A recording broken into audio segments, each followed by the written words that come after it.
강한 영, 부드러운 마음, 강한 영, 부드러운 마음이라는 제목으로 여러분과 좀 말씀을 나누고 싶습니다. 이 강한 영, 부드러운 마음은 제가 한 달 전쯤인가요? 이렇게 기도하고 있는데 그냥 불현듯 하나님께서 주셨던 마치 레마처럼 들렸던 그런 단어였어요. 강한 영, 부드러운 마음. 그냥 이유가 없었어요. 강한 영, 부드러운 마음. 이 두 단어가 제 마음을 계속 사로잡고 있는 거예요. 강한 영이 뭘까? 부드러운 마음이 뭘까? 계속 몇 날 며칠 이 말씀, 이 단어 붙잡고 씨름하게 하셨고 또 함께 오늘 이렇게 나눌 수 있게 된 것 같습니다. 오늘 여러분 안에 성령의 강한 영이 임하시기를 축복합니다. 예수님의 부드러운 마음이 우리 가운데 깊이 임하기를 또한 축복합니다. 지금 이 시대를 보니까요, 그냥 두 단어로, 여러 가지 단어로 얼마든지 또 정의할 수 있지만 오늘 특별히 좀 이 시대를 바라봤을 때 그런 두 단어가 또 생각이 났어요. 그건 뭐냐면 혼돈과 불안이었어요. 혼돈과 불안. 혼돈이라는 건 뭐예요? 말 그대로 막 뒤섞여 있는 거예요. 믹싱되어 있는 거예요. 뒤죽박죽 되어 있는 거예요. 거기서부터 또 불안함도 오는 것이죠. 얼마 전에 지금 제가 조금 읽고 있는 책이 그 불안 세대라는 책이 있는데, 저랑 이름이 같은 그 뉴욕대 아주 세계적인 사회 심리학자 조나단 하이트라는 분이 쓴 책이에요. 불안 세대. 이분이 어떤 사회 현상들을 지금 분석을 좀 했냐면, 우리 세대도 또 그러자. 지금 MZ 세대, 항상 만만한 게 이제 MZ 세대가 있는데 또 특별히 10대, 20대를 보면서 매우 걱정을 합니다. 야, 쟤네들 어떻게 저렇게 크려고, 쟤네가 커서 어떻게 되려고 그러냐. 그러니까 기성세대가 다음 세대들을 늘 걱정을 하죠. 불안하게 생각합니다. 그런데 저희도 잘 알다시피 사실은 이 걱정은 어제 오늘의 일이 아니었다는 거예요. 고대 시대에도 그런 기록이 있었다지 않아요? 다음 세대들 버르장머리가 없다. 쟤는 어떻게 크려고 그러냐. 고대 이집트에도 그런 기록이 남아 있었다고요. 그러니까 어느 세대에나 그 다음 세대들을 불안하게 보고 걱정스럽게 보고 좀 그렇게 예의 없게 보고 막대 먹은 세대로 그렇게 걱정하는 시대는 얼마든지 계속 있어 왔는데, 이 사회학자가, 이 사회심리학자가 분석한 건 뭐냐면 지금은 그 어떠한 때랑은 완전히 그 결이 다르다는 거예요. 그러니까 지금의 다음 세대들, 10대, 20대 이 다음 세대들이 보이는 양상이 그 전과는 완전히 차원이 다른 어떤 양상을 보여주기 때문에 굉장히 걱정스럽다는 그런 어떤 분석들을 해놓은 거예요. 그러면서 그 근거로 어떤 얘기를 하냐면요, 특별히 이 사람이 주목하는 시기가 있습니다. 그 시기가 바로 2010년도예요. 2010년도에 각종 지표를 제공하면서 급격하게 2010년부터 그 전과는 차원이 다르게 급상승하는 지표들을 계속 발견하게 돼요. 그게 특별히 이 2010년도는 뭐냐면 스마트폰이 보급되기 시작했던 때, 본격적으로 스마트폰이 본격적으로 보급이 되고 또 SNS가 막 젊은 다음 세대들한테도 엄청나게 보급이 되던 이제 그러한 시대였는데, 그 전에 없었던 지표가 뭐였냐면 그 어떠한 시대를 통틀어서 이 2010년도 이후로 우울증과 정신질환과 특별히 자살 시도가 몇 배나 껑충되게 뛰어 올랐다는 거예요.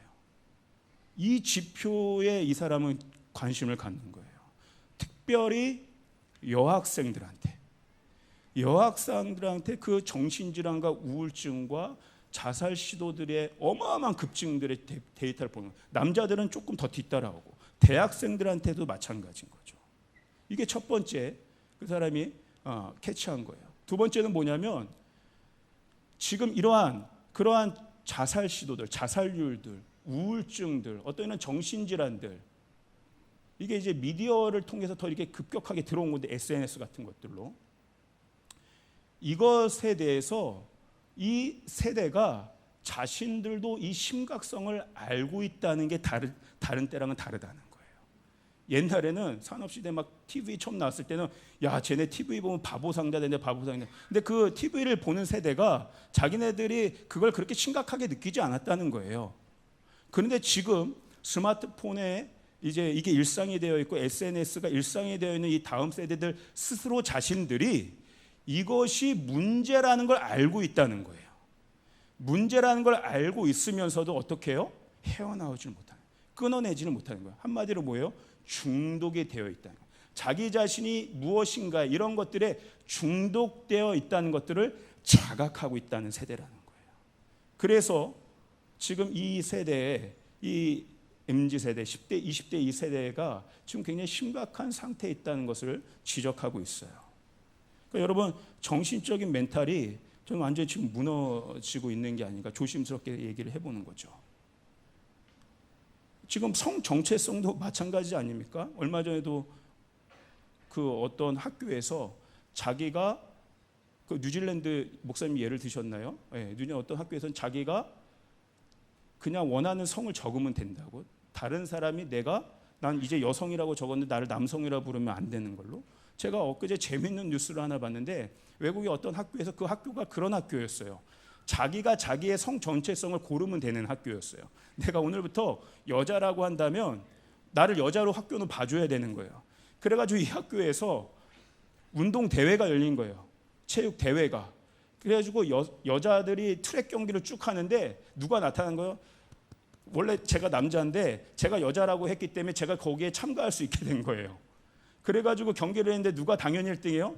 남자의 제가 1등 하는 거죠. 근데 거기 함께 참여했던 모든 여학생들도 이게 도대체 무슨 사건? 학교도 어떻게 할지, 이게 여러분 정상입니까? 뒤죽박죽이에요. 혼돈이에요. 다 멘탈들이 나가는 거예요. 경기를 같이 여자들이 경주를 같이 시작했는데 내가 여자라고 해서 남자도 같이 출발해서 1등을 해가지고 상을 받아요.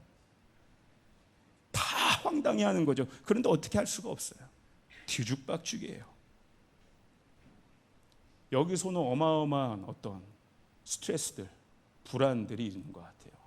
특별히 한국 사회가 이게 굉장히 심한 거죠. 거기다 한국 사회는 한 가지가 제가 볼 때 더 있는 것 같아요. 다른 어떤 나라보다 또 빠른 발전들을 아주 이뤄냈지만 여전히 많은 사람들이 이제 한국을 주목하기 시작하잖아요. 이제 분석했을 때 한국이 이렇게 어마어마한 속도로 잘 발전하고 좋은 문화들을 이뤄낸 것도 있지만 그 이면에 어두운 면이 있다. 그게 뭐냐면 경쟁을 통해서 그런 거예요. 경쟁. 너무 치열한 거예요. 너무 경쟁 사회인 거예요. 쉽지 않아요. 그러니까 저는 보니까 이걸 보면서 저의 모습들을 이렇게 보게 되더라고요. 여러분, 우리는 이게 육신으로 살아가지 않습니까? 사람은 자기가 가진 힘만큼 사실 뛸 수는 있어요. 만약에 내가 10의 힘이 있다고 생각 한번 해보세요. 내가 10의 힘이 있다면 얼만큼 뛸 수 있어요? 10의 힘만큼 뛸 수 있어요. 예, 이렇게 뛰면 돼요. 10의 힘만큼. 그런데 문제가 생기더라고요. 제가 보니까 크게 두 가지 문제가 생깁니다. 첫 번째는 절대적인 문제가 생겨요. 내 힘이 언제나 10을 유지할 수 없을 때가 온다 이거예요. 예, 10만큼 뛰어야 되는데 처음에 10만큼 있는 것 같아서 뛸 수 있었지만 어느 순간 10만큼 뛸 수 없는 절대적인 한계에 부딪히는 때가 온다 이거예요. 10만큼 뛰어야 되는데 지금 내 힘은 5밖에 없어. 3밖에 없어. 그러면 어떻게 해요? 당황스럽게 되는 거예요. 위축되게 되는 거예요. 도태된다고 생각하는 거예요. 거기서 어마어마한 정신적인 스트레스를 받게 됩니다. 한계를 느끼고 소진되죠.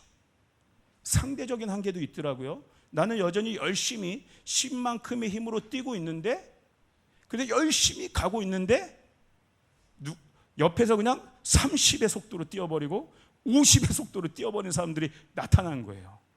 그걸 본 순간 내 마음이 어때요? 또 조급해지는 거예요. 나는 아무것도 아닌 존재가 돼버린 거예요. 와, 나는 여전히 10만큼밖에 뛸 수 없는데 저렇게 30, 50 뛰는 사람들은 뭐야? 나는 뭐야? 어떻게 저렇게 뛸 수 있지? 저거 따라가다가 또 지쳐버리는 거예요. 소진되는 거예요. 박탈감을 느끼죠. 낙담되죠. 그러니까 뭔가 열심히 사는 것 같긴 한데 열심히 노력하는 것 같은데 만족함이 없어요. 기쁨이 없어요. 기쁨이 늘 상실돼요. 빼앗겨져 버려요. 그래서 제가 오늘 정말 저 자신에도 그렇고 오늘 우리 조이풀 가족들과 오늘 이 말씀은 정말 이렇게 간절한 마음으로 정말 나누고 싶은 그 마음으로 기도하면서 여기 왔습니다. 여러분, 이 저의 이 지금 이야기들에 여러분 공감하지 않으세요? 그렇죠? 예. 우리의 한계적인 힘들이 있다는 거예요. 육신의 한계가 있다는 거예요. 또 정신적인 멘탈도 무너지기 십상이라는 거예요. 너무나 혼돈스럽다는 거예요. 그렇기 때문에 이것을 극복할 수 있는 길이 하나 있어야 되는데 아무리 찾아도 내가 10만큼 뛸 수밖에 없는데 30만큼 50만큼 뛰면 해결되는가? 그것도 아니더라고요. 그냥 내 생각에 어떤 자기 개발로 인해서 내 심리적인 상태를 자꾸 성장시키면 되는가? 그런 문제도 아니더라고요. 아무리 생각해도 답은 한 가지예요. 나의 한계성을 뛰어넘을 수 있는 한 가지, 나의 생각의 차원들을 뛰어넘을 수 있는 한 가지는 영의 차원밖에 없더라고요. 여러분 인정하십니까? 영적인 차원밖에는 내 모든 한계들, 이 혼동스러운 상태들을 뛰어넘을 방법이 없더라고요. 오늘 여러분에게 하나님의 영의 차원들이 다시 한번 깊이 임하기를 축복합니다. 여러분 솔로몬 시대를 한번 생각해 보세요. 이스라엘 역사상 최고의 영광을 맛본 때였어요. 세상의 모든 영광, 그 찬란함들을 다 경험했어요. 최고의 지식을 소유했었고, 최고의 부를 소유했었고, 최고의 강대함을 맛보았었어요. 그런데 그것이 영원하지 않았어요. 계속 몰락하게 됩니다. 계속 쇠퇴하게 됩니다. 그 망해가는 이스라엘, 그 이스라엘 보면서, 한계성을 드러내는 이스라엘 보면서 하나님은 선지자를 통해서 메시지를 외치게 했어요. 이사야 선지자야, 너는 이 이스라엘 백성에게 외쳐라. 그랬더니 이사야 선지자가 뭘 외쳐야 되는지 모르는 거예요. 어떤 상황이에요? 망해가고 있는 거예요. 무너져 내려가고 있는 거예요. 절대절명의 위기 가운데 있는 거예요. 여러분이 절대절명의 위기 가운데, 이 혼돈 가운데, 무너짐 가운데 있을 때 한마디를 외쳐야 된다면, 가장 중요한 한 단어를 외쳐야 된다면 여러분 무엇을 이야기할 수 있겠습니까? 더 많은 힘을 기르라고 이야기해야 되겠습니까? 더 많은 군사력을 증강하라고 이야기하겠습니까? 더 인간적인 어떤 노력들을, 더 경쟁을 치열하게 하라고, 그래서 그 힘을 길러내라고 이야기해야겠습니까? 선지자가 그러는 거예요. 주님, 뭐라고 이야기해야 될지 모르겠습니다. 그렇게 했을 때 하나님이 직접 해야 될 말씀을 이야기해 주세요. 이사야서 40장 6절에서 8절이 그 말씀이죠. 우리 한번 같이 한번 읽겠습니다. 이사야서 시작.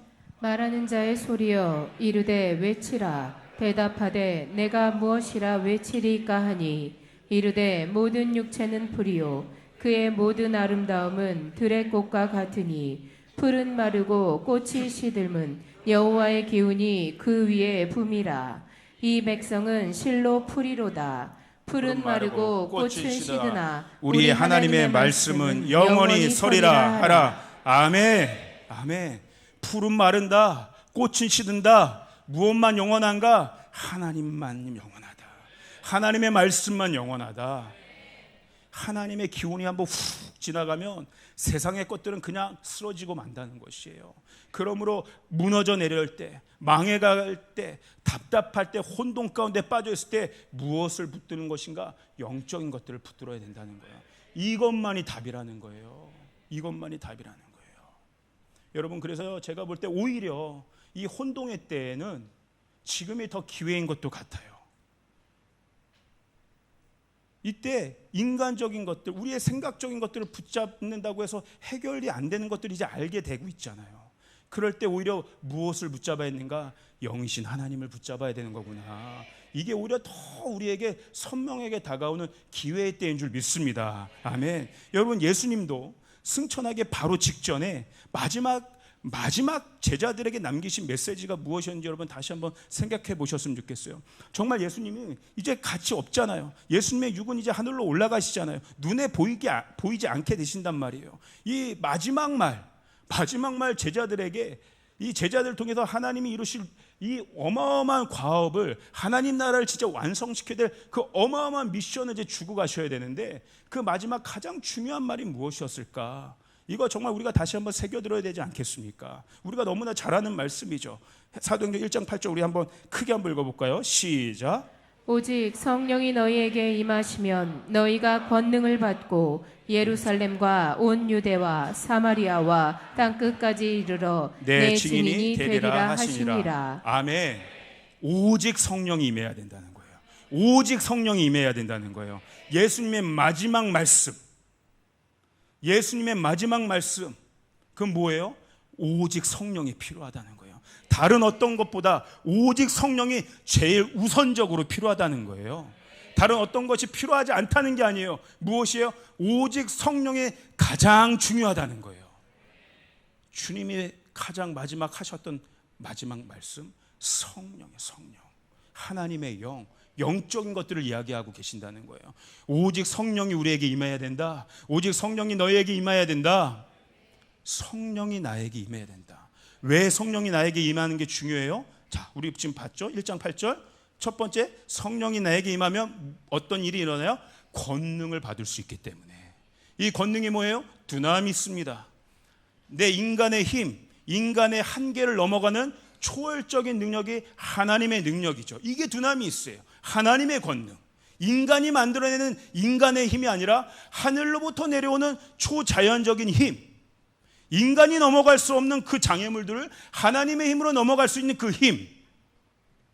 인간이 극복할 수 없는 그 어떤 그 벽들, 그러나 그 벽을 뚫고 나아갈 수 있는, 돌파할 수 있는 힘. 이게 두나미스라는 거예요. 언제? 성령이 임하시며 내가 해결할 수 없는 그 일들 하나님 하게 하신다는 거예요. 그래서 성령이 중요하다는 거예요. 여러분 믿으십니까? 아멘. 두 번째 뭐예요? 또 보세요. 1장 8절에 예루살렘과 온 유대와 사마리아와 땅끝까지 이르러. 이게 무슨 말씀이에요? 예루살렘과 온 유대와 사마리아 땅끝까지 가야 될 방향성이 분명해진다는 거예요. 내가 가야 될 방향이 어딘지, 목적지가 어딘지가 분명해진다는 거예요. 뭐예요? 데스티니가 명확해진다는 거예요. 내 가정이 가야 될 길, 내 캠퍼스가, 우리 학교가 가야 될 길, 내 일터가 향해야 될 길들, 또 내가 내 가정으로 어떻게 나아가야 되는지, 내가 내 캠퍼스로 어떻게 나가야 되는지, 내 일터로 어떻게 향해 나가야 되는지, 내가 내 열방으로 어떻게 나아가야 되는지, 가야 할 길들이 명확해진다는 거예요. 볼 수 있게 된다는 거예요. 여러분, 세상 기준으로 비즈니스를 훌륭하게 하시는 분들도 많습니다. 그러나 훌륭한 비즈니스를 한다고 해서 방황하지 않는 게 아닌 거죠. 한 몇 년간 세상이 주목할 만한 어마어마한 주가가 이만큼 떠오른다 할지라도 그것이 하루아침에 무너져야 되는 것들도 우리는 지금 막 뉴스에 실시간으로 보지 않습니까? 그 잘 나갔던 어마어마한 그 CEO들도 하루아침에 방황하는 모습들을 우리는 실시간으로 뉴스를 통해 접하고 있어요. 훌륭한 비즈니스여도 갈 길을 정확히 알지 못하면 방황하게 된다는 거예요. 자신도 모르게 더 깊은 혼돈 속으로 들어갈 수 있다는 거예요. 그러나 성령이 임하시면 향방 없이 가는 존재가 아니게 됩니다. 방황하지 않습니다. 가야 할 길을 분명히 알게 됩니다. 하나님이 그리고 지경을 넓혀주십니다. 아멘. 아멘. 언제? 성령이 임하시며. 성령이 임하시며. 세 번째 한번 또 보세요. 성령이 임하시면 어떤 일이 생겨요? 예수님의 증인이 된다는 거예요. 내 증인이 되리라. 이게 수동적이에요. 된다는 거예요. 이루어진다는 거예요. 성령이 임하면 내가 증인이 돼야지 해서 되는 게 아니라 성령이 임하시면 증인으로서 내가 이루어진다는 거예요. 이루어진다. 증인이 뭐예요, 여러분? 아이덴티티를 얘기하는 거잖아요. 정체성이죠. 정체성은 존재해야 되는 것이요. 이 존재는 뭐예요? 내가 무슨 일을 하는지를 나타내 주는 사람이에요.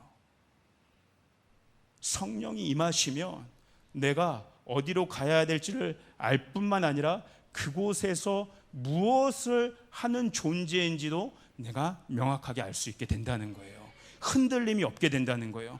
뿌리가 견고해진다는 거예요.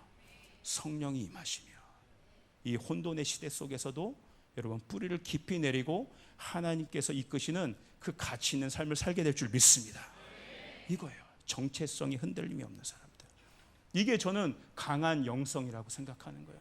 이 시대 진짜 필요한 영성이 뭔가? 흔들리지 않는 그 영성. 이게 강한 영성 아니에요? 여러분, 강한 영성의 만렙을 찍으신 분이 누굴까요? 예수님 아니겠어요? 예수님? 예. 예수님은요, 성령과 그냥 하나로 되신 분이잖아요. 그냥 성령 안에 예수님 안에 성령, 아버지의 영, 그냥 예수님이 영 덩어리시잖아요. 영 100% 만렙이시잖아요. 영. 그 예수님이 성령이 충만하시니까 성부, 성자, 성령이 하나로 계시니까 어떤 일이 벌어져요? 가야 할 길이 어딘지를 예수님이 알게 되시는 거예요. 어디예요? 세상으로 들어가야 되는구나.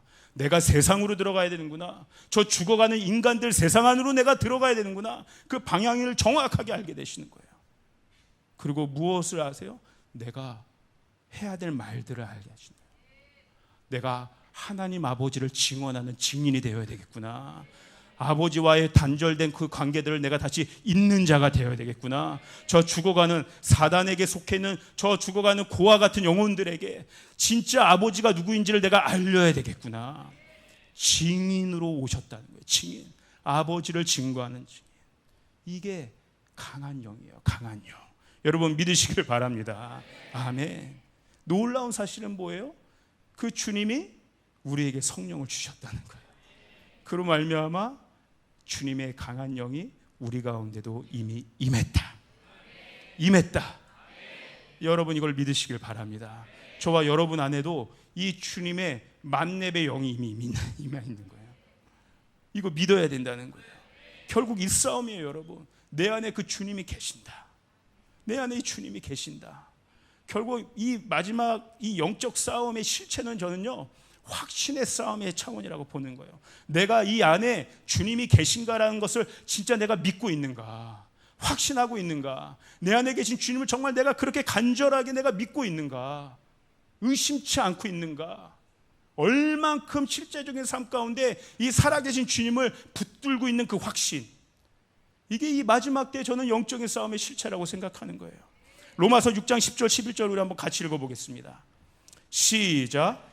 그가 죽으심은 죄에 대하여 단번에 죽으심이요 그가 살아계심은 하나님께 대하여 살아계심이니 이와 같이 너희도 너희 자신을 죄에 대하여는 죽은 자요 그리스도 예수 안에서 하나님께 대하여는 살아있는 자로 여길지어다. 아멘. 여길지어다. 믿으라는 거예요, 여러분. 확신하라는 거예요. 무엇으로? 내가 이미 죄에 대해서는 죽은 자요 하나님께 대하여 나는 살아있는 자다. 여러분 반만 죽고 반만 살아있는 건 없습니다. 죽든지 살든지 둘 중에 하나예요. 무엇으로 여러분을 믿으시겠습니까? 내가 어떠한 상태라는 것들을 믿으십니까? 죽어있는 존재로 여러분 여전히 믿으시겠습니까? 아니면 하나님께 대하여 살아있는 존재로 여러분을 여기시겠습니까?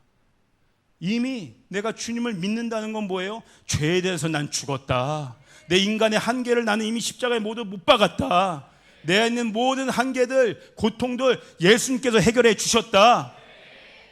내 안에 성령이 임하고 계신다. 나는 방향성이 분명한 존재가 되었다. 나는 내 정체성이 분명한 존재가 되었다.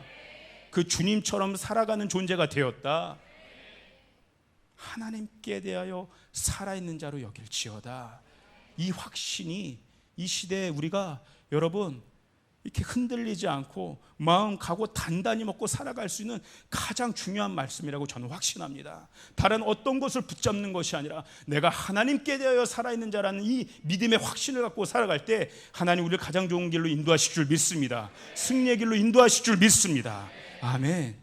내 안에 예수님이 계시다는 이 확신을 가지면요, 여러분 예수님으로부터 오지 않은 모든 것들을 다 분별할 수 있다고 저는 믿어요.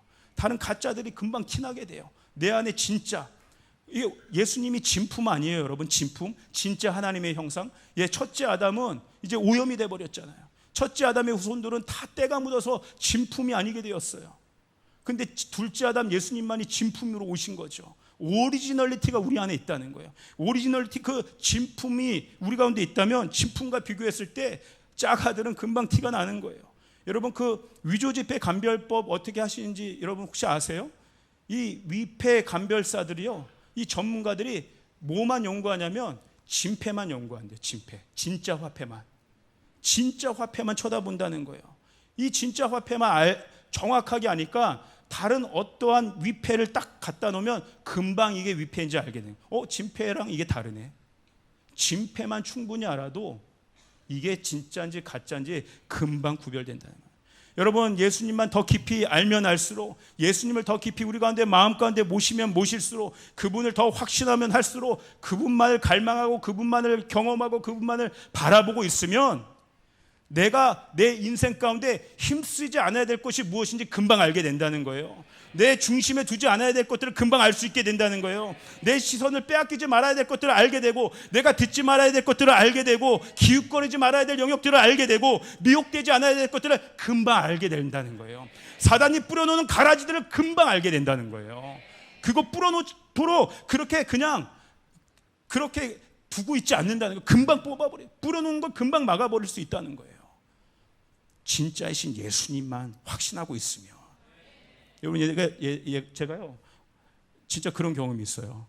예전에 제가 어렸을 때 제가 오늘 사실 한번 보여주려고 준비를 했었는데 1,000원짜리 지폐, 진짜 이게 1,000원짜리 지폐가 바뀌었는지가 벌써 오래됐는데 여전히 저는 1,000원짜리 지폐 뒷면에 도산서원이 있는 줄 알았어요. 여러분, 어른들은 아시죠? 장년들은 저만 알고 있었네요. 1,000원짜리 지폐에 지금 다른 그림이 있어가지고 제가 꺼내지를 못했는데, 옛날에 1,000원짜리 지폐에는 그 뒷면에 도산서원이 있었어요. 여러분, 이렇게 한옥같이 크게. 제가 어렸을 때 기억이 나요. 저희 삼촌이 저한테 지폐를 딱 이렇게 붙여주면서, 야, 여기에 그 도산서원 안에 그 마당이 이렇게 있거든요. 마당에 나다나 저기 마당 쓸고 있는 할아버지를 한번 찾아보라는 거. 마당 쓸고 있는 할아버지. 그 찾으면은 삼촌이 이거 돈 줄게 딱 그러는 거.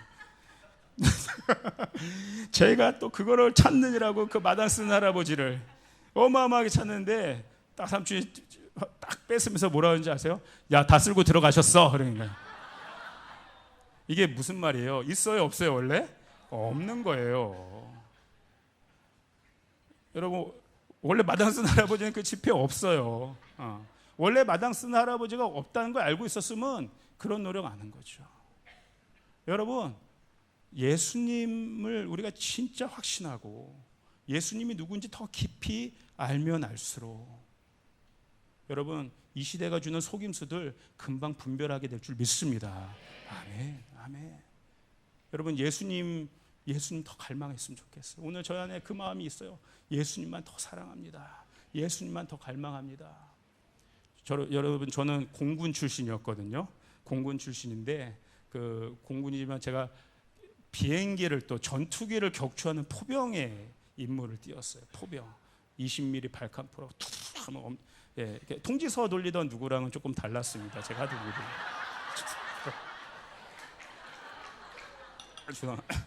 일이.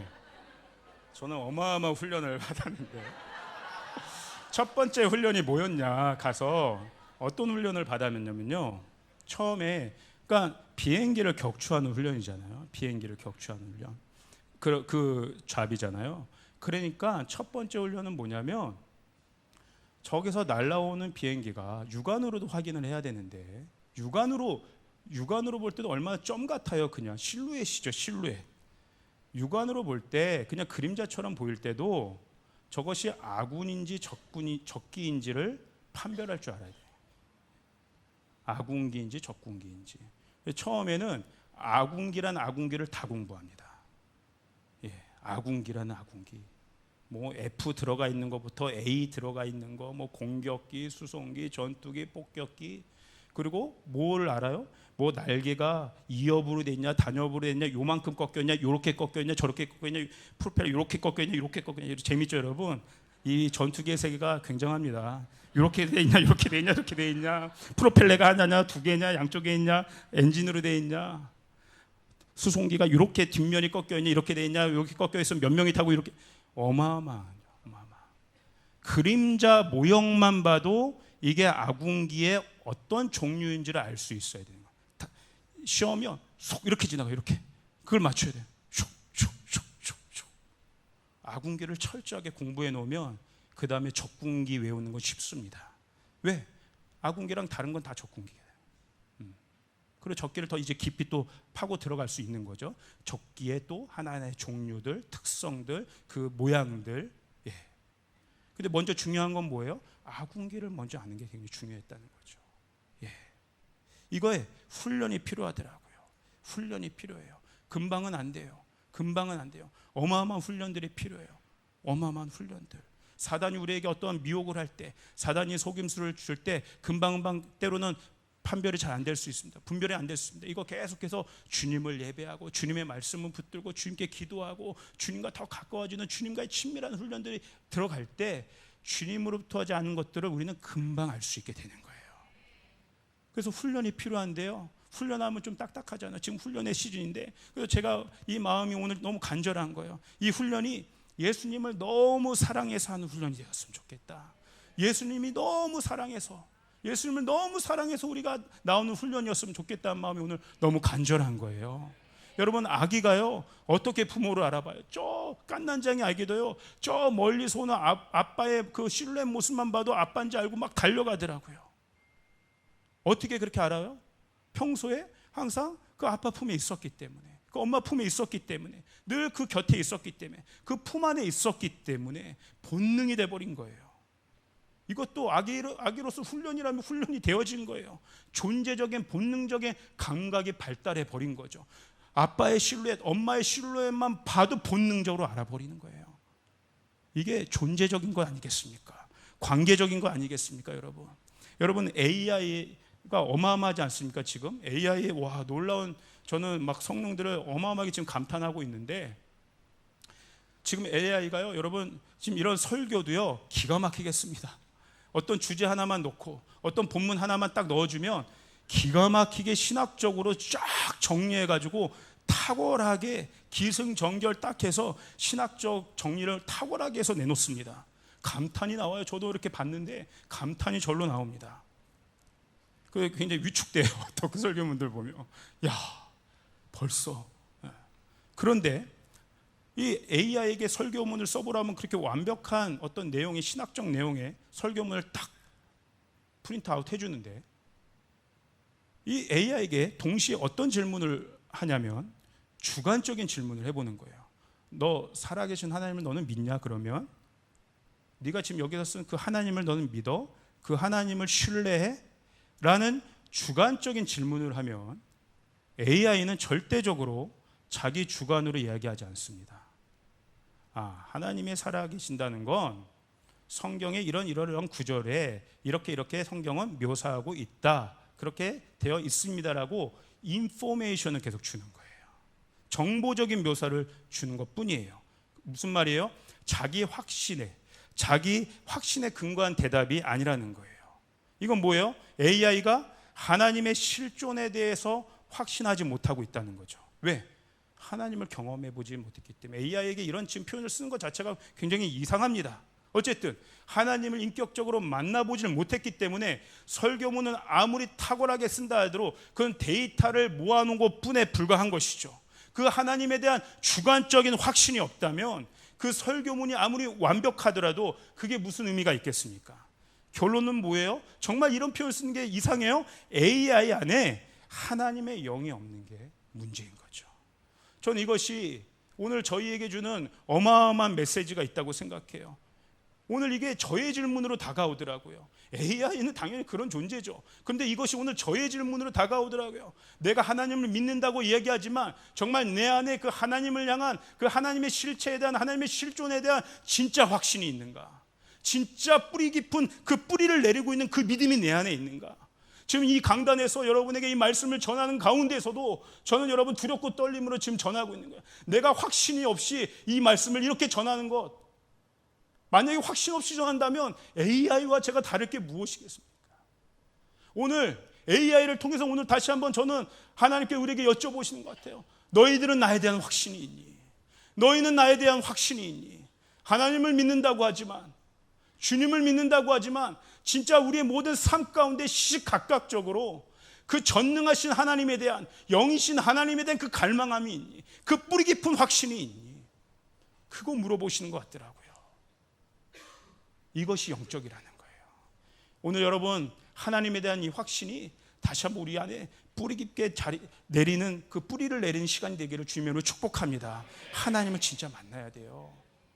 사단의 미혹은요, 그래서 철저하게 영적인 거예요. 우리를 언제나 여기서부터 떨어뜨려 놓으려고 하는 거예요. 우리 디모데전서 4장 1절 2절을 한번 볼까요? 디모데전서 4장 1절 2절 한번 같이 읽겠습니다. 시작. 그러나 성령이 밝히 말씀하시기를 후일에 어떤 사람들이 믿음에서 떠나 미혹하는 영과 귀신의 가르침을 따르리라 하셨으니 자기 양심이 화인을 맞아서 외식함으로 거짓말하는 자들이라. 여러분 보세요. 성령이 무엇을 증언하시는지 보세요. 성령이요 어떻게 말씀하시냐면 사탄의 미혹을 받은 우리의 마음의 상태를 마치 엑스레이 찍듯 적나라하게 비춰내신다고 했어요. 미혹받은 우리의 마음을 엑스레이 찍듯이 적나라하게 비춰내세요. 그래가지고 보면 딱 마음을 딱 찍어보니까 어떤 상태인 거예요? 양심의 화인이 맞은 상태가 있는 거예요. 화인이 맞았던 게 그슬려졌다는 거예요. 깨끗한 상태가 아니라 그을려졌다는 거예요. 그러면서 여기 어떻게 해요? 2절에 자기 양심의 화인을 맞아서 외식함으로 거짓말하는 자들이라. 외식한다는 게 뭐예요? 겉과 속이 다르다는 거죠. 양심의 화인을 맞으면 그 마음이 그슬려지면 외식하게 되는 거예요. 겉은 믿는 것 같은데 진짜 속은 그 믿음에 확신이 없는 거예요. 이게 외식이에요. 겉은 뭔가 종교적인 행위를 하는 것 같지만 속은 진짜 하나님에 대한 절대적인 믿음과 확신과 하나님의 능력이시라는 어떤 복음적인 능력에 따라 내 삶이 이루어지지 않는 것이죠. 그래서 거짓말하게 돼요. 입은 그렇게 얘기하는 것 같지만 속은 그렇지 않아요. 자기 자신도 모르게 오히려 남들과 또 얘기할 때도 나도 모르게 믿음의 언어를 하지 않아요. 세상의 언어를 더 쓰게 돼요. 세상의 어떤 근거한 이야기를 더 하게 돼요. 거짓말하게 돼요. 종교적으로는 하나님만이 이 일을 해결해 주실 수 있다. 하나님만이 우리의 능력이다. 하나님만이 나의 구원이시다. 이렇게 믿는 것 같지만 진짜 이야기할 때는 내 속마음에서 딴 얘기가 나오는 거예요. 성령이요 그거를 비춰주신다는 거예요. 사단이 그렇게 해요. 이게 바로 저는 영적인 수동성의 상태라고 보는 거예요. 영적 수동성 뭐예요? 믿음의 게이지가 간당간당, 일본말로 앵꼬라고 하죠. 제로 상태, 간신히 버티고 버티는 상태. 이게 영적 수동성에 있는 상태예요. 어떤 사람들이 구체적으로 얘기하면 내가 거듭났어요. 분명 여기 있는 저와 여러분 다 거듭난 하나님의 자녀들인 줄 믿습니다. 아멘. 거듭났어요. 거듭났지만 내 영을 성장시키지 않고 있는 상태, 그냥 거기에 머물고 있는 상태가 영적인 수동성의 상태예요. 또 영적으로 계속 무뎌지고 있는, 영적 감각이 계속 무뎌지고 있는 상태가 영적 수동성의 상태죠. 또 이건 참 안타까운 일인데 과도한 어떤 사역들, 하나님의 일들을 열심히 하면서 몸과 마음, 정신이 지쳐서 각종 염려, 두려움이 내 영을 방해할 때, 내 영을 짓누르고 있는 상태.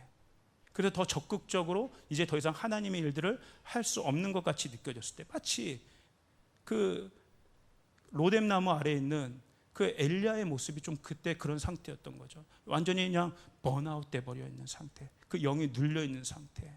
하나님 차라리 나를 죽여주십시오. 절망적인 상태.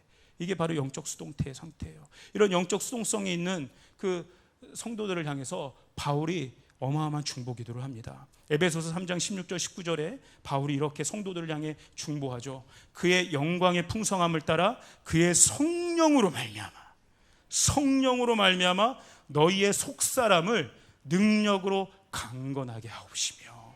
바울이 에베소 교인들 그 사람들 향해 그렇게, 그 뜨거웠던 에베소 교인들을 향해 그렇게 다시 한번 중보하는 거예요. 성령을 통해서 너희의 속사람이 다시 강건해졌으면 좋겠다. 너의 영이 다시 강해졌으면 좋겠다. 예수의 영이 다시 너희에게 충만했으면 좋겠다.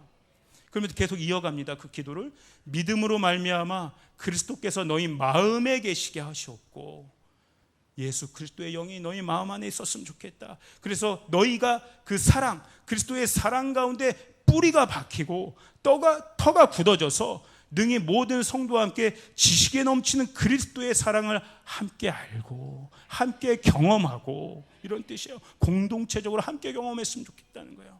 그 너비와 길이와 높이와 깊이가 어떠함을 깨달아 하나님의 모든 충만하신 것으로 너희에게 충만하게 하시기를 구하노라. 강한 영을 구한다는 거예요.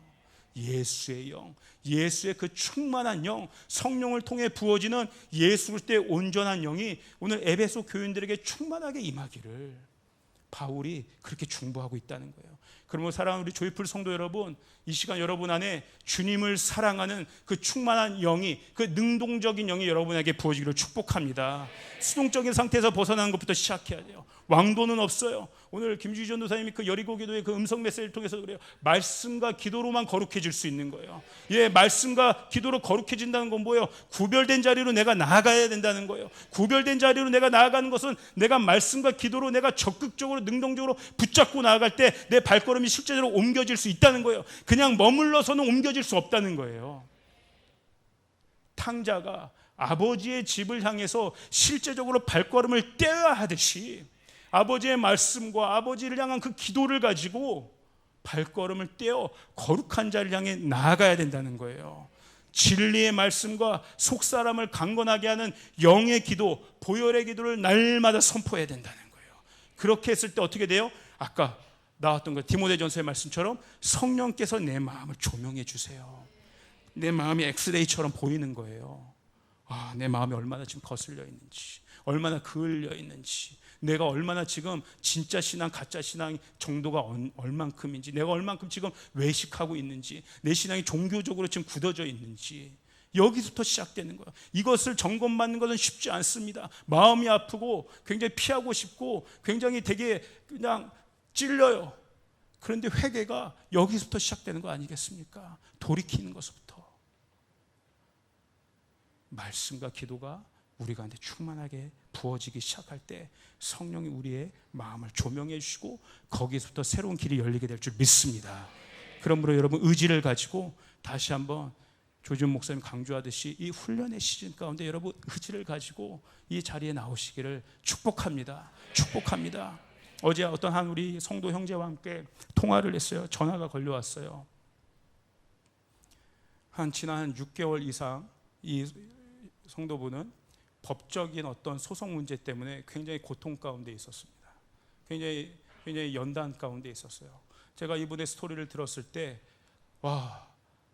제가 그냥 듣는데 숨이 확 막히더라고요. 너무 답답하고요. 너무 억울하더라고요. 세상에 이런 일이 있어. 세상에 이렇게 불의한 일이 있어. 어떻게 이렇게 할 수가 있어? 여기에 드는 어떤 정신적인 어떤 에너지들, 또 어떤 재정적인 부분들, 시간들, 그런 것만 생각해도요 너무 아까워 죽겠는 거예요. 너무 거기에 소진되는 거예요. 짐 빼는 거예요. 낙담되고 또 그 과정 속에서 두렵기도 하고 떨리기도 하고 염려되기도 하고 걱정되기도 하고, 그냥 하루하루 그거 생각하면 저는 막 묶여 있을 것 같아요. 제가 생각해도 그렇겠더라고요. 그 한 6개월 이상 되는 시간을 이 성도분이 저 강남에서부터 매일같이 교회 성전기도 나오기로 결심을 한 거예요. 매일같이 하루도 빠짐없이 그렇게 나와요. 처음에 여러분 기도가 되겠습니까? 두려운 마음이 더 크죠. 염려되는 마음이 더 크죠. 걱정되는 마음이 더 크죠. 낙담되는 마음이 더 크죠. 하나님 진짜 계신가? 나 이제 정말 잘 살아보려고, 믿음 안에서 잘 살아보려고 하는데 또 이런 일이 일어난 거예요. 도대체 내가 무슨 그렇게 잘못을 했길래, 별의별 생각이 다 들지 않겠습니까? 이곳에 앉아서도 여러분. 그런데 그냥 또 나오는 거예요. 또 나오는 거예요. 그리고 정말 매일같이 저에게 참 감사하게 출근 도장 이렇게 찍어주듯이, 목사님 저 오늘 왔다 갑니다. 왔다 갑니다. 그럼 저 또 같이 기도하고 또 같이 기도하고. 이게 법적 문제가 여러분 하루 이틀 만에 끝내는 게 아니잖아요. 굉장히 지리한 공방들이 이어지고요. 제가 봐도 옆에서 너무 이건 보통 일이 아니더라. 그런데 그러면서 저도 그분과 더 많은 교제들을 하기 시작했어요. 만나면 같이 기도하고 또 인커리지하고 격려하고, 그러면서 오히려 어느 때는요 그런 문제로 하나도 이야기를 안 해요. 오히려 하나님이 주신 새로운 마음들을 받더라고요. 목사님, 저도 배고백에 더 정렬되고 싶습니다. 선교적인 이런 일들을 하고 싶습니다. 이런 일들을 목사님 나가실 때, 조지 목사님 따라 나가실 때 저도 이렇게 한번 그런 섬길 수 있는 기회가 있다면 저도 이런 일도 해보고 싶습니다. 이런 것들을 우리 다음 세대도 섬기고 싶고 우리 청년들 섬기고 싶고. 온통 어느 순간 저랑 하는 이야기가 비전에 대한 얘기, 꿈에 대한 이야기들이. 얼마나 가슴. 날마다 말씀과 기도를 가지고 그 거룩함의 자리로 나아올 때 새롭게 그 형상이 빚어가지는 것들을 제가 두 눈으로 목격했어요. 제가 증인입니다, 여러분. 그의 어떤 모든 정신적인 문제들도 여러분 너무나 정상이 되어버렸어요. 강한 영이 임하고 있더라고요. 강한 영, 강한 영. 그리고 어저께 마지막 전화 온 게 그 마지막 이제 법 문제가 끝난 거예요. 우리가 원했던, 예상했던 만큼의 수준은 나오지 않았어요. 제가 어떻게 위로를 해야 될지 모르겠더라고요. 그런데 오히려 그 목소리에 힘이 있었어요. 목사님 더 잘하겠습니다. 더 기도의 자리에 나가겠습니다. 이제부터 시작입니다. 와, 저도 엄청난 블레싱 해줬어요. 새로운 것들이 시작될 겁니다. 새로운 열매들이 맺게 될 것입니다. 당신은 이미 강한 사람입니다. 너무 감사해요. 여기까지 이렇게 와줘서. 당신이 이미 강한 사람이에요. 하나님에 대한 실존, 하나님에 대한 실체, 그 확신이 누구보다 그 시간들 속에 자리하고 있더라고요. 얼마나 감사한지 몰라요. 여러분, 리차드 포스터라는 영성가가 있습니다. 아마 그분이 쓴 영적 훈련과 성장이라는 책을 아시는 분들도 있을 건데, 제가 거기 한 단락을 조금 발췌해 봤어요. 제가 한번 읽어볼게요. 그 인용문을 한번 보여주시면 이런 게 있어요. 영적 세계의 실제에 대해 실험하는 자세를 가져야 한다. 다른 모든 과학적 노력이 그러하듯이 그 가설이 참인지 아닌지 알아보기 위해 실험을 해야 한다. 모든 것이 거짓이라고 속단해서도 안 된다. 절차를 재조사하고 다시 실험하며 이와 같은 일을 꾸준히 하기를 최소한 모든 과학 분야에서 하는 것과 같이 해야 한다. 너무나 많은 사람들이 그렇게 하기를 싫어한다는 사실은 그들의 지성을 드러내는 것이 아니라 그들의 편견을 드러내는 것이다. 여러분, 이게 무슨 말이에요? 세상에 자신의 가설을 증명하기 위해서 세상 사람들은요, 그 과학자들도 자신의 어떤 가설들을 증명하기 위해서 엄청난 실험들을 반복적으로 한다는 거예요. 한번 실패했다고 해서 그만두지 않는다는 거예요. 왜 실패했지? 이런 부분이 지금 부족했나? 이런 것들을 좀 보완해보고 다시 시도해보고, 또 실패하면 저런 부분들 또 다시 보완해서 다시 실험해보고, 또 실패하면 내가 갖고 있던 가설에 뭐가 문제 있었나? 내가 어떤 다른 내 생각을 좀 내려놔야 되는가? 내가 너무 어떤 내 아집 속에 있었나? 내려놔보고 다시 실험해보고 다시 실험해보고 다시 실험해보고. 세상의 실험들도 수많은 시도를 하면서 이렇게 나간다는 거예요. 그런데 영적인 세계에 있는 우리들은 너무나 쉽게 한번 뭐가 이루어지지 않으면 포기해버리는 거예요. 포기해버리는 거예요.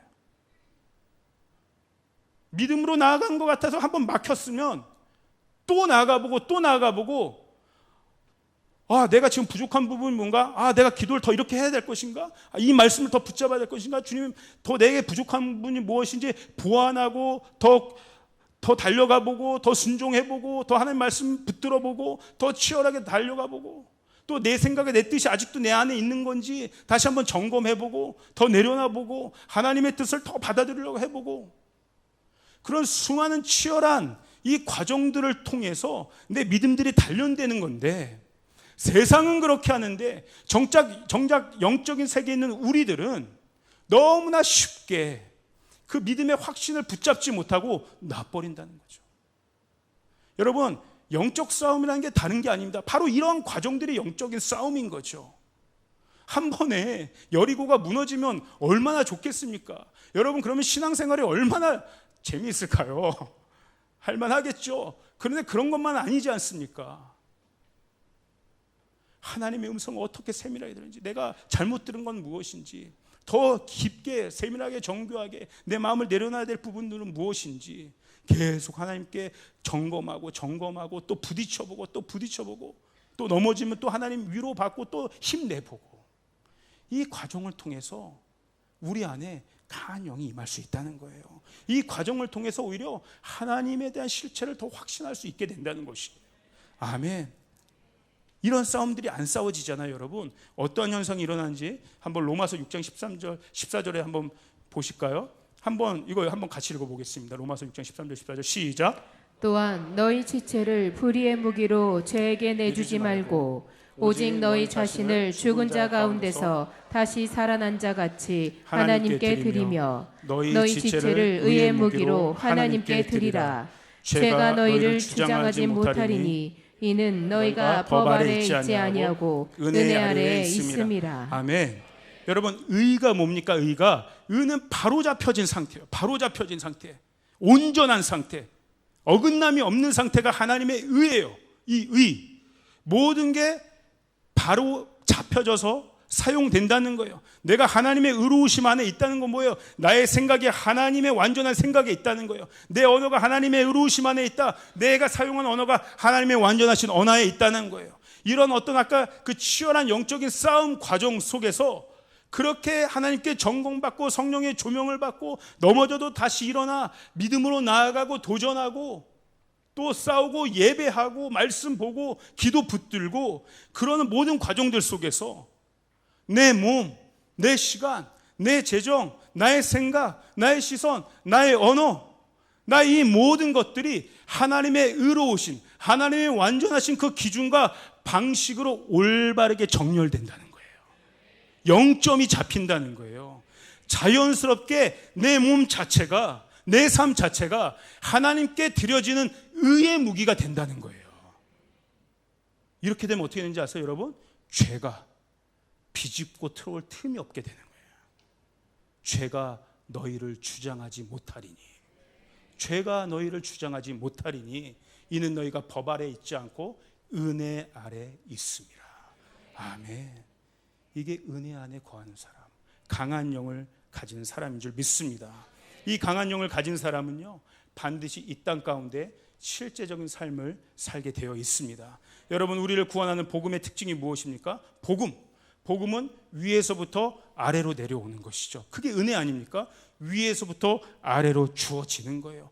복음, 기쁜 소식은 하늘에서 이 땅 가운데 위에서부터 우리에게 전해진 하나님의 선물이에요. 기쁜 소식이에요. 그게 눈에 보이게 내려온 거예요. 뭐예요? 성육신하신 예수 그리스도의 몸으로. 복음은 성육신이에요. 위에서부터 아래로 내려오는 거예요. 영이신 예수님이 이 땅에 사람이라는 실체가 되셔서 내려오신 거예요. 섬기러 들어오신 거예요. 우리 각 사람의 모양에 맞게 들어가 주신 거예요. 저에게는 저에게 맞게, 여러분 각 사람에 맞게 그 모양대로 형체로 들어가셔서 복음을 전해주시고 살려주시고 저희를 여기까지 세워주셨어요. 이게 성육신의 복음의 은혜입니다. 증인, 아까 제가 증인 얘기했잖아요. 사도행전 1장 8절. 증인은요, 여러분 사실은 마르티스라는 뜻인데 이건 뭐예요? 희생하는 사람, 순교자란 뜻이에요. 너희가 나의 증인이 되리라 했을 때 그건 순교자를 의미해요. 이 증인이 바로 그런 뜻이에요. 여러분, 희생은요 실제적인 것입니다. 이 땅에서 일어나는 것이에요. 피가 나는 것이고요, 내 감정에 데미지가 오는 것이에요. 그럼에도 불구하고 성육신은 뭐예요? 그럼에도 불구하고 그 각오를 하고 피가 날 각오를 하고 내 감정에 데미지가 입혀질 것들을 각오하고 그 안으로 들어가는 거예요. 하나님 아버지를 증언하셨던 그 예수님은 추상적으로 아버지를 증거하지 않으셨어요. 실제적인 십자가를 지셨고 피를 흘리셨고 죽으셨어요. 철저히 희생당하셨죠. 그리고 부활하신 후 아까 승천하기 직전까지도 성육신적인 삶을 사셨어요. 저는 이 예수님이 보여주신 성육신의 절정은 물론 십자가지만 그 이후에 너무나 제가 좋아하는 스토리는 바로 요한복음 21장이에요. 그 디베랴 갈릴리 호숫가에서 마지막으로 제자들을 만나시면서 아침상, 그 조반상을 차려주신 그 예수님의 모습.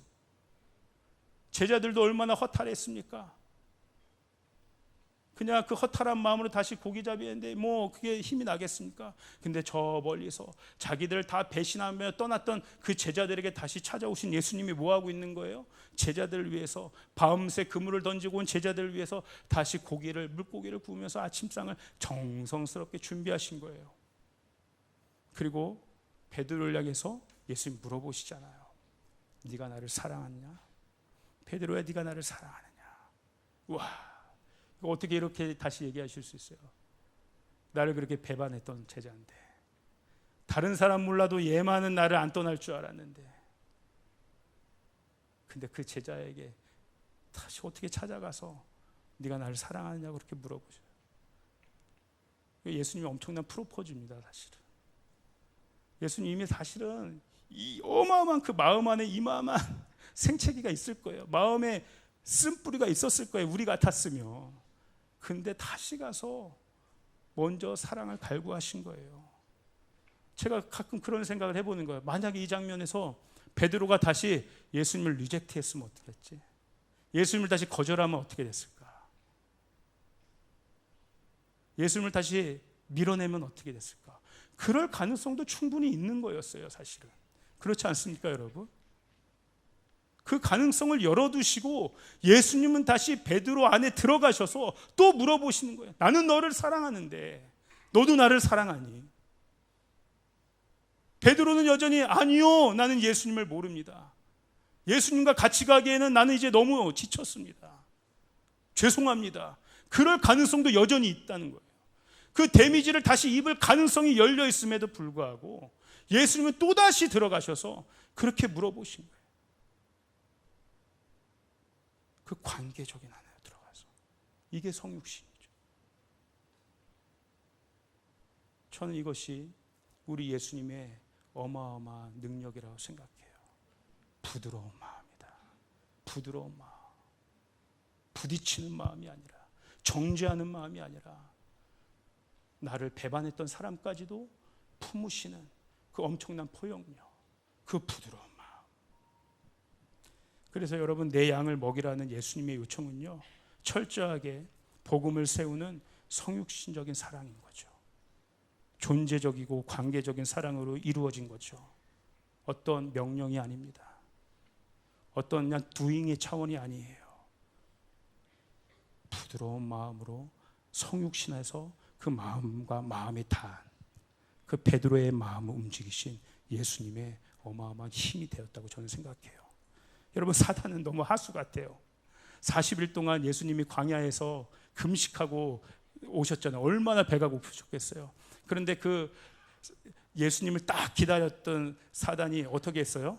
그 배고팠던 예수님을 보고, 야, 돌을 빵으로 만들어봐. 이렇게 얘기했잖아요. 예. 예수님처럼 조반을 좀 지어줘야 예수님이 넘어갈까 말까 하죠. 이거 되게 웃긴 포인트였는데 너무 심각하게 드시네요. 전 사단이 너무 하수 같은 거예요. 예수님을 좀 넘어가게 만들려면 팥죽 한 그릇이라도 만들고 있어야죠. 40일 금식한 사람한테 네가 그것도 바꿔 먹으라고 얘기할 거예요. 제가 농담처럼 이야기했지만 사단의 한계가 여기 있다는 거예요. 뭐예요? 그 안에 부드러운 마음이 없는 거예요. 사랑이 없다는 거예요. 사랑이 없는 게 사단의 결정적인 거예요. 죽이는 마음밖에 없는 거예요. 예수님은 어떤 마음이에요? 살리는 마음이에요. 살리는 마음. 여러분, 이걸 한마디로 하면 지혜가 없다는 거예요, 사단이. 지혜는요, 반드시 사랑을 동반합니다. 왜? 살리는 일이기 때문에. 언제나 지혜는 살리는 것을 선택해요. 솔로몬의 지혜가 어떤 지혜였어요? 솔로몬의 지혜는 결국 선택을 위한 지혜예요. 그렇죠? 우리의 모든 인생이 선택 아니겠습니까? 이걸 선택해야 되는가, 저걸 선택해야 되는가, 어떤 걸 선택하는 것이 지혜로운가? 이 솔로몬은 어떤 지혜를 구한 거예요? 선택하는 지혜를 구했는데 어떤 선택이에요? 살리는 선택을 했다는 거예요. 죽이는 선택이 아니라 살리는 선택. 이것이 솔로몬의 지혜였어요. 그 마음 안에, 솔로몬의 마음 안에 백성을 사랑하는 마음이 있었기 때문에 하늘의 지혜가 발휘된 거죠. 여러분, 저와 여러분의 모든 선택이 살리는 선택이 되어야 될 줄 믿습니다.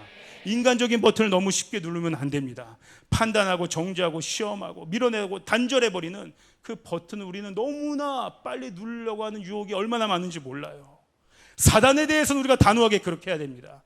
그러나 사람에 대해서는 부드러운 마음을 가져야 될 줄 믿습니다. 그동안 우리 교회에 참 많은 분들이 교회 탐방도 하러 오세요. 참 감사한 일이죠. 교회에 많은 부분들을 소개받고 싶어서 오시는 분들이 많으세요. 어떤 분들이 이 교회의 어떤 부흥의 비결이 뭐냐, 뭐 철학과 운영 방법이 어떻게 되냐, 프로그램은 어떻게 되냐, 뭐 이런 걸 물어보시는 것부터 시작해가지고 이 교회의 어떤 하드웨어적인 것들도 많이 물어보세요. 뭐 영상은 어떻게 찍냐, 뭐 미디어 장비를 어떻게 운영하냐, 악기들도 보고 가시고 이런 조명들도 보고 가시고 뭐 이런 인테리어들도 보고 가시고 막 그러세요. 심지어 여러분 뭐까지 보러 오셨는지 아세요? 지금 꺼졌네요. 여기 예수님 액자 반짝반짝하는 여기 예수님 저 액자 저거 어디서 구하면 되는지 그것까지 물어보러 오시는 정말 많은 분들이 물어보러 오세요. 그런데 제가 어느 날 여기서 이렇게 예배를 드리는데요. 저기서 제가 예배 드리고 있는데 딱 저기 십자가 지금 예수님이 저렇게 보이잖아요. 저 예수님을 딱 저 액자를 본 순간 너무나 울컥하는 깊은 감동과 갈망함이 제 안에 있더라고요.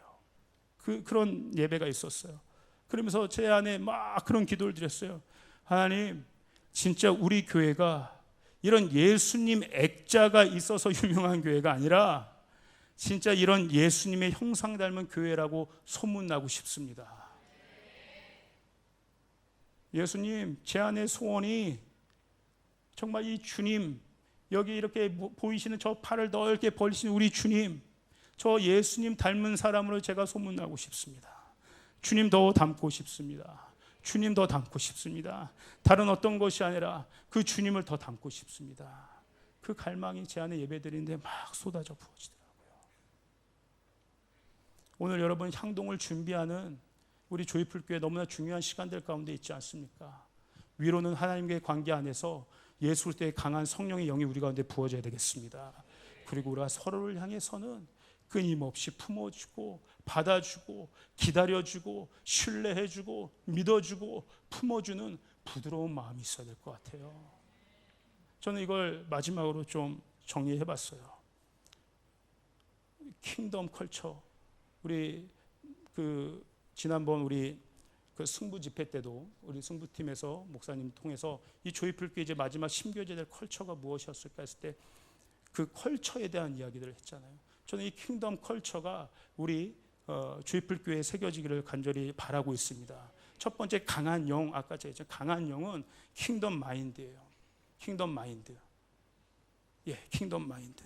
킹덤 마인드가 뭐예요? 아주 단순해요. 하나님과 나와의 관계를 의미하는 거예요.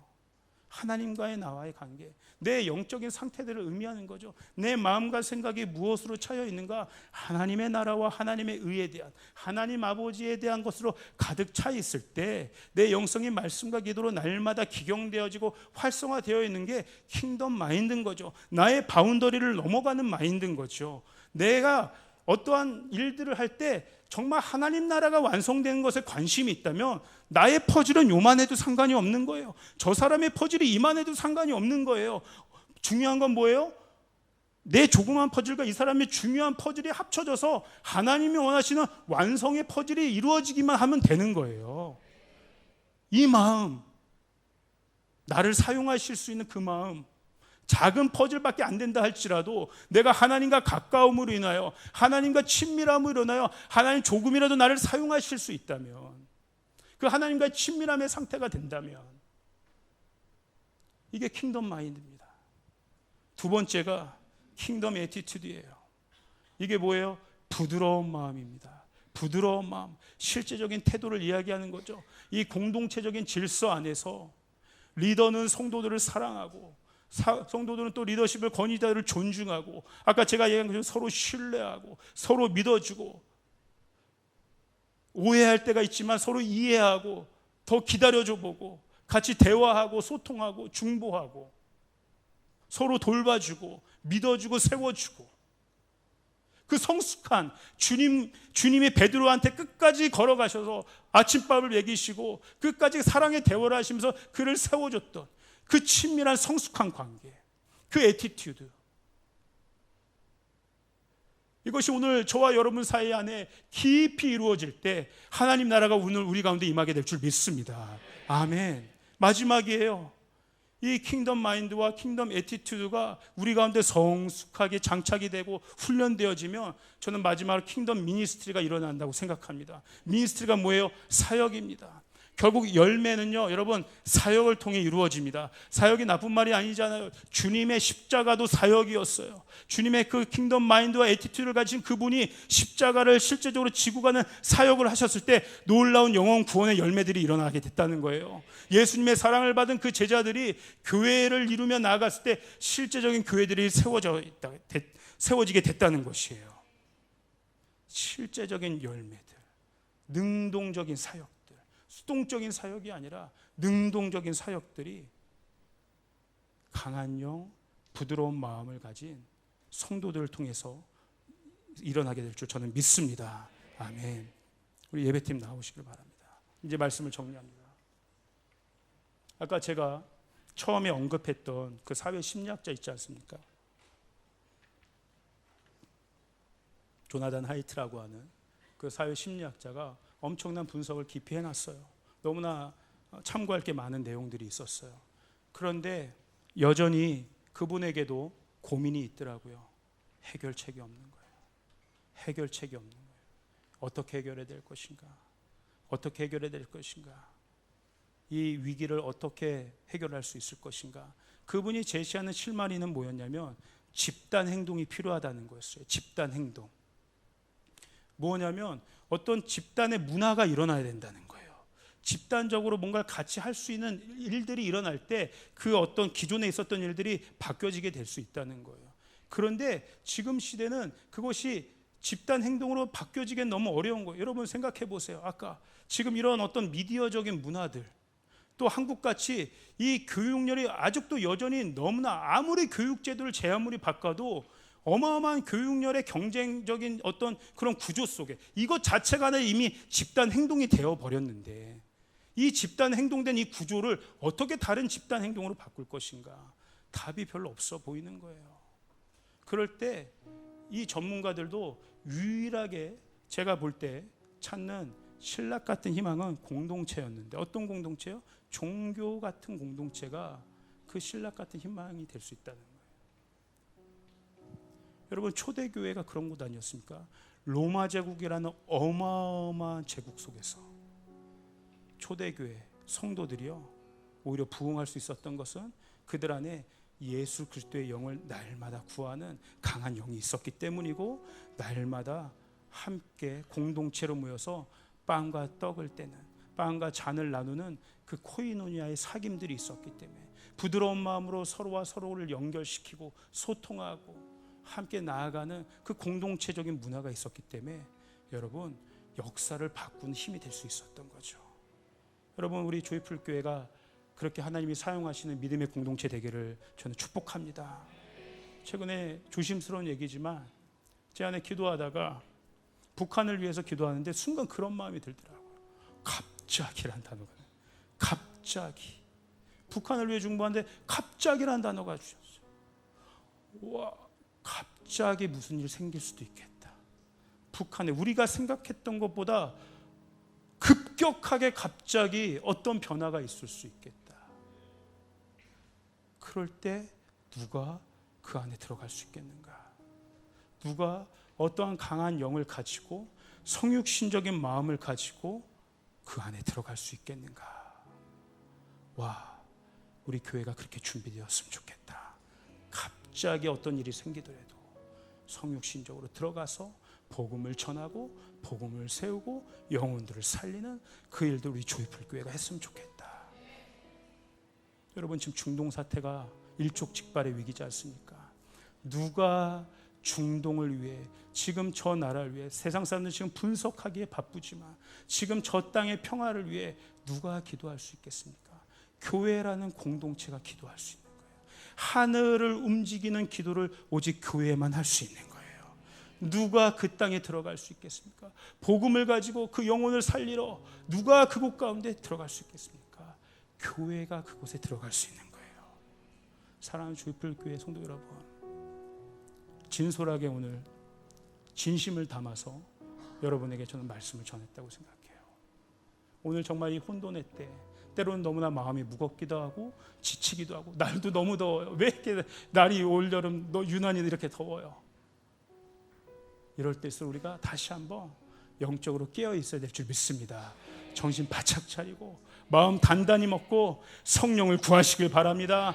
주님의 영이 임하여 주시옵소서. 주님의 영이 임하여 주시옵소서. 주님의 영이 임하여 주시옵소서. 우리가 뒤로 물러나지 않을 것입니다. 우리가 뒤로 물러나지 않겠습니다. 우리는 싸워 이기는 존재입니다. 승리하는 존재입니다. 향방을 모르고 나아가는 자들이 아니라 오직 성령이 우리에게 임하시면 우리는 나아갈 바를 무엇인지 우리는 정확하게 알고 무엇을 정확히 해야 될지 아는 하나님의 증인들입니다. 그러한 저와 여러분들을 서셨으면 좋겠어요. 여러분 이것이 오히려 우리가 살아나는 일이 될 줄 믿습니다. 예. 오늘 이 기도의 자리로 다시 한번 나오지 않겠습니까? 여러분 오늘 우리가 함께 기도할 때 하나님 여러분의 새 힘 주실 것입니다. 강한 영을 부어주실 것입니다. 주님의 부드러운 마음을 부어주실 것입니다. 우리 주님께 영광의 박수를 드리도록 하겠습니다. 우리